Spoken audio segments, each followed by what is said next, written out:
Tess, what was the biggest change that you guys made going into that fourth quarter? I think we just wanted it more. I think the realization hit that, damn, we're down, whatever we were down, 12, 15, 7, whatever it was, I don't know. But we're down and we wanted to win in that fourth quarter, which wasn't emblematic of the entire game.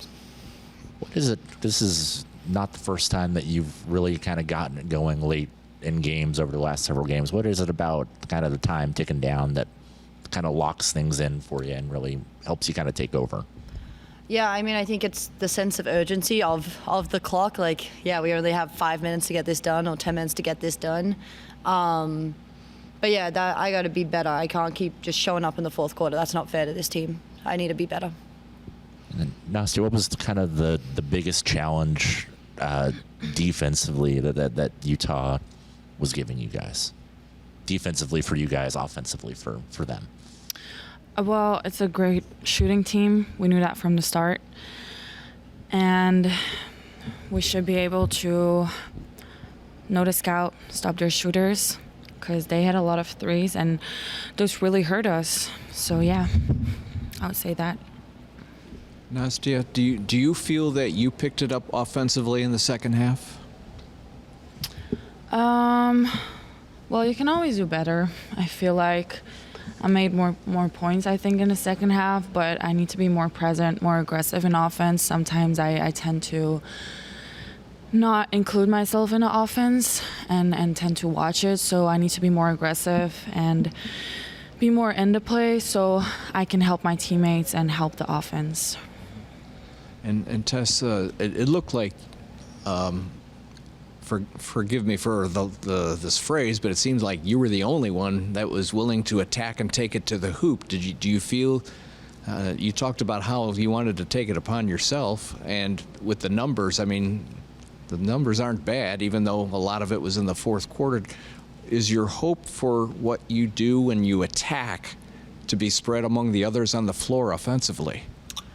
Yeah, I think just the way they were playing it allowed me to go one-on-one a lot. They were staying out on our shooters. I felt like they weren't really. I felt in the first half they really crashed down on a lot of things, and when I would drive, they would cram the paint, so there wasn't really much space to maneuver. But in the second half, I felt like they stayed out on everybody, so it was a one-on-one matchup, which I can take advantage of. But yeah, like I said, I need to be better. I need to be able to do what I did in the second, in the first, and I think we need more contributors, and we just need to be more consistent.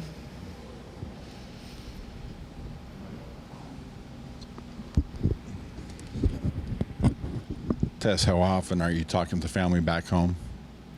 Well, actually, my mom flew in last night, so she was here for this game, which was really special for me. I don't get to see them a lot, so it was really nice to have her here. I talk to my dad pretty much every single day. He's been my birth coach, so yeah, I talk to him every single day. He'll have a lot to say about this game, I'm sure. But yeah, it was really nice to have my mom in the stands today. First time she's been here? No, actually, they were here right before Christmas, so that was good. Okay, when's the last time you were back home? August, I think, right after the summer workout period. I got to go home for a week and a half. Okay. Yeah. What's the sense of urgency you play with individually? This being your final season, you're out there scrapping around, directing traffic, leading.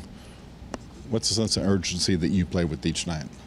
Yeah, I mean, this is really the last ride for me, metaphorically and physically. I got one more year, and it was a tough decision to transfer. I've been at 2 programs now, and 2 really, really good programs, and it's always hard to transfer. It's always a risk.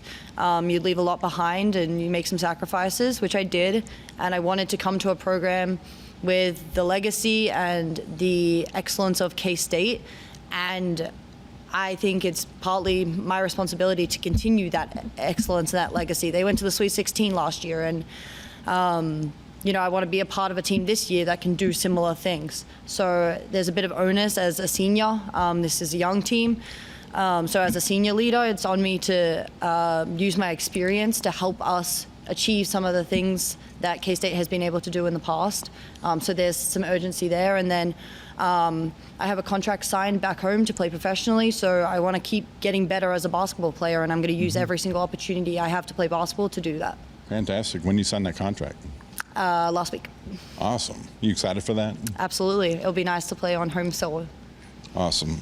Going back to May, first time we spoke was during finals week at Stanford. You told me, I'm so excited to be able to get back to playing Tess heel basketball and to do that at K-State. The last 4 games in particular, do you feel like you've been playing more Tess heel basketball again? And how would you describe Tess heel basketball? What is that? I think the best word is probably gritty.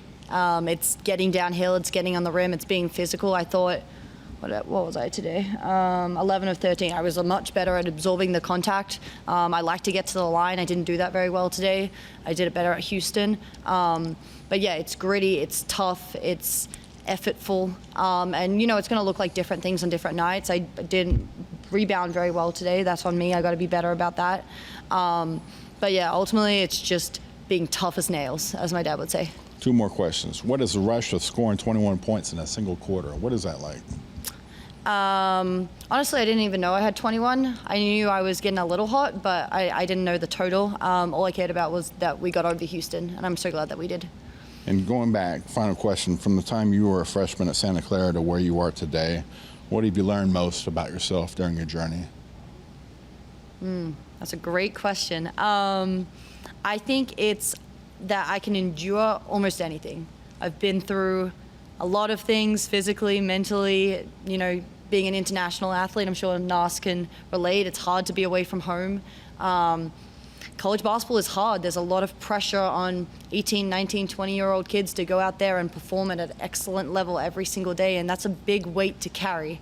But you know, I'm proud of the journey. It's been ups and downs, but I think I've proven to myself that no matter the circumstances, I'm gonna come out on top. Thank you so much.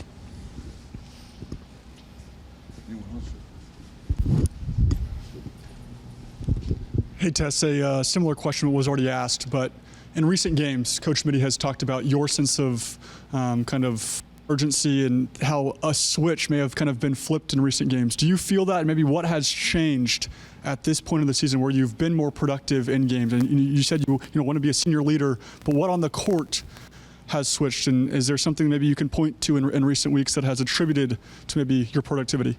Yeah, I think it's a mentality thing. I've definitely been more aggressive. I think in the first couple games or the first half of the season, I came to K-State and I was a bit more passive than I have been, and I looked in the mirror and I thought, no, I need to go back to how I was at Santa Clara. And at Santa Clara, I was a point guard, a leader, and a scorer. I went away from that role at Stanford. It was just different team, different circumstance, so I assumed a different role where I just sort of played a shooter and stood in the corner. And I think the recognition of, no, this team needs me to score and needs me to create and needs what I can do offensively, that was really big for me when I reflected on it, and that's what I've tried to embody in the past few games. And then finally, a follow-up to that. How do you come in as a senior who's been around the game for a long time, but this is a new program? How do you come in and try to implement some new things, try to be a leader without, stepping on people's toes, the Terran sides of the group who've been here before? What does that look like for you? Yeah, it's hard. It's always hard coming in as a newbie. And like you said, there's people who have been here a long time and they know the systems, they know the ways. I think it starts with building relationships. That's been a big focus for me, building intimate, personal relationships with every single one of my teammates so I can feel comfortable going up to them and saying, hey, I need you to do this, or I know you can do this. In the game, I said to Nas, go score, because you're capable, and I know you can beat that, whoever's guarding you.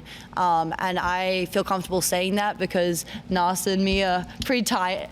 But that's how it is with everybody. I think leadership starts with relationships, and that's something I'm still working on it, but that's something I've tried to do since I've been here. Thank you.